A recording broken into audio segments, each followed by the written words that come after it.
Good morning. Happy Friday from the People's Republic of Virginia, known colloquially as I can't talk this morning, as the Commonwealth of Virginia. There are four Commonwealth states in the United States. One of them is Virginia, one is Kentucky, one is Pennsylvania, and the other one is Massachusetts. Worthless trivia to start your day. Anyway, I drank my Brondo, the Thirst Mutilator. If you've ever seen the Idiocracy movie, you'd know what that means. Great movie. I highly recommend it. It was supposed to be a comedy, but it's turning out to be a documentary. Nevertheless, there's been a lot of talk about Donald Trump, AKA the Orange Man, making Canada the 51st state. He's even gone so far as to troll Trudeau, Justin Trudeau, the outgoing prime minister, and call him Governor Trudeau. Now, is this some kind of grand plan that Trump has? Is he just trolling for a reaction? Is he trying to act like a tough guy in a trade war? I don't know. Is he playing 3D chess, or has he just been into the edibles again? With Donald Trump, it's really hard to say.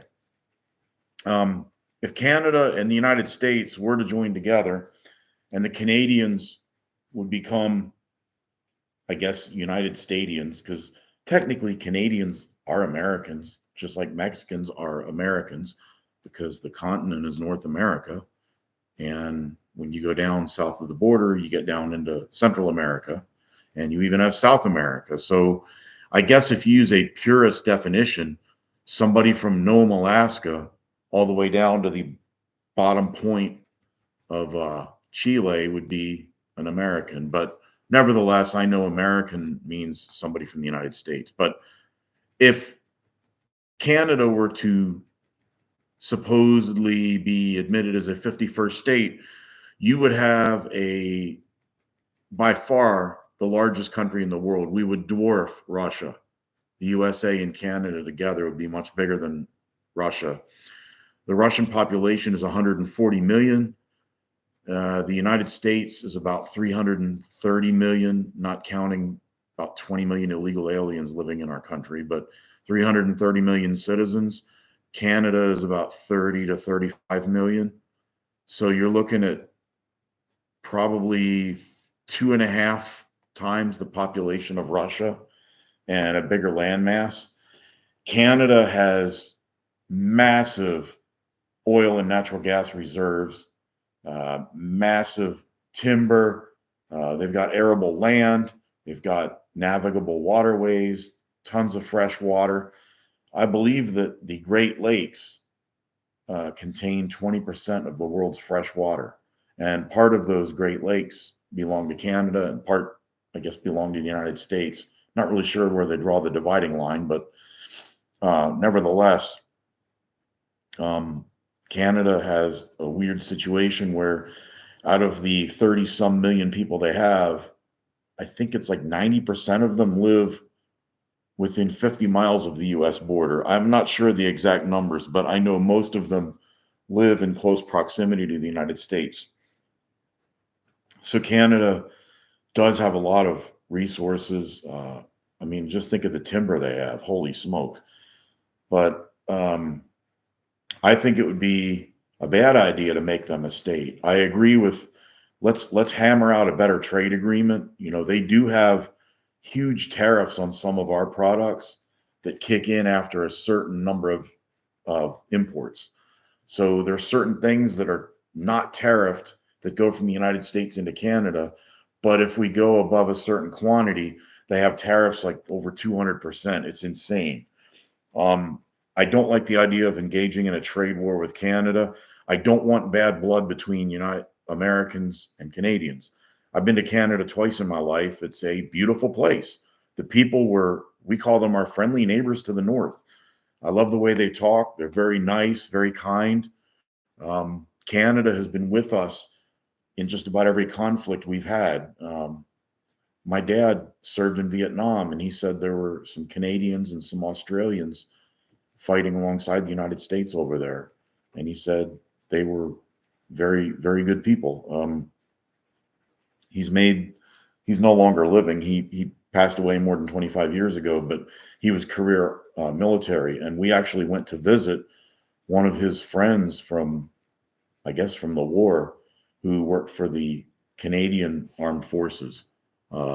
Place called, it was like Petawawa or something like that. We drove up there when we lived in upstate New York. It took us about 10 hours to get there, and it was during June, and I thought it was never going to get dark.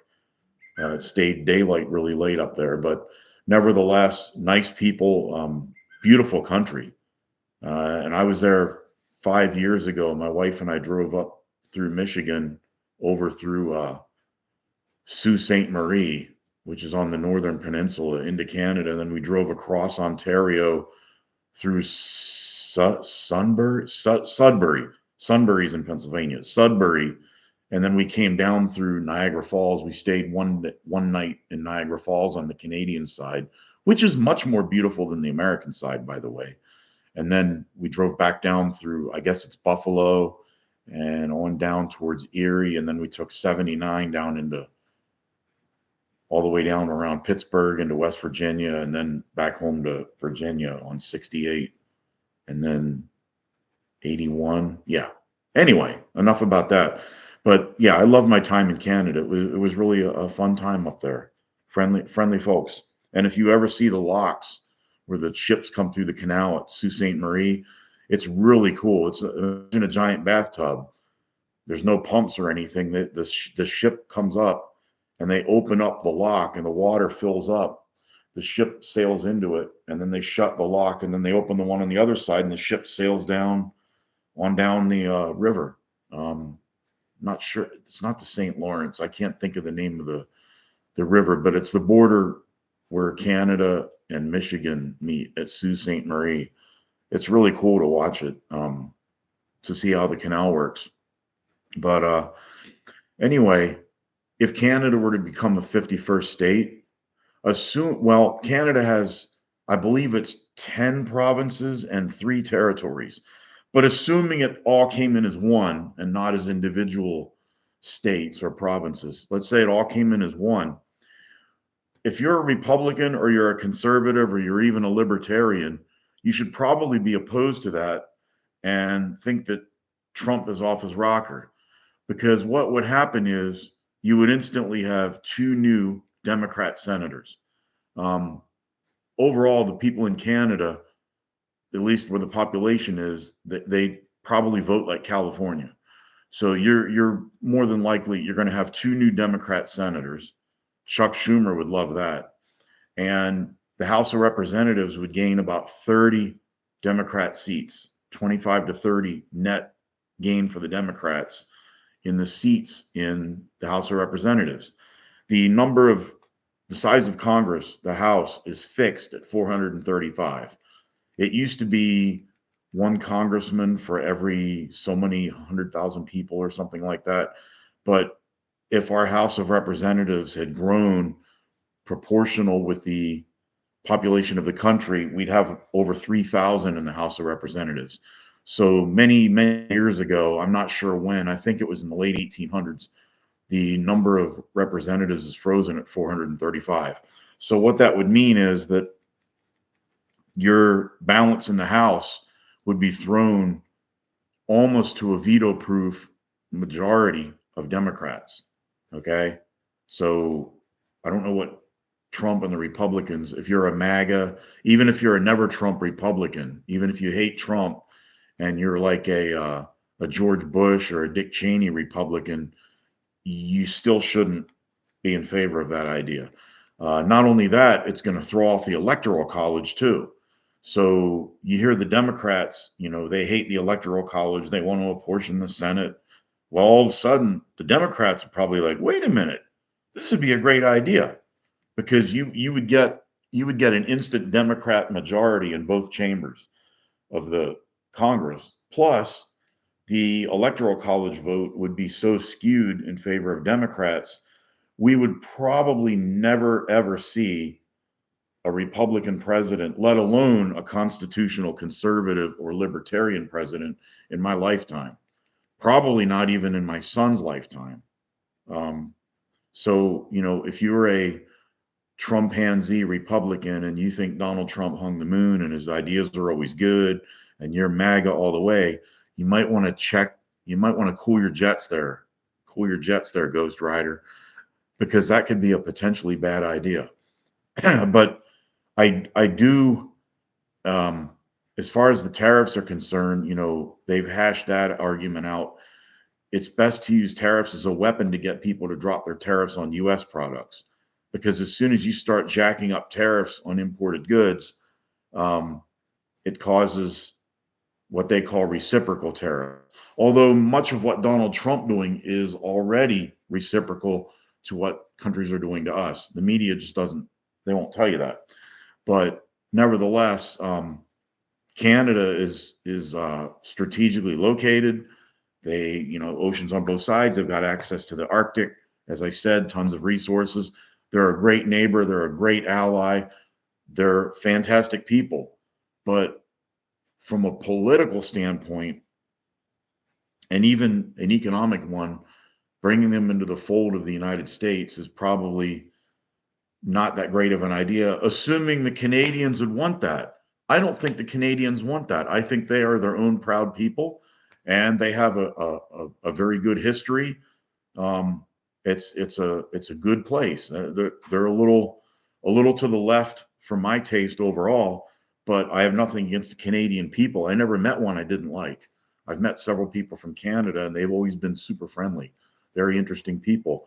They're sort of like unarmed Americans who have health insurance. That's one way to look at it. They're not big on having guns, although some of the ones in the western provinces probably are.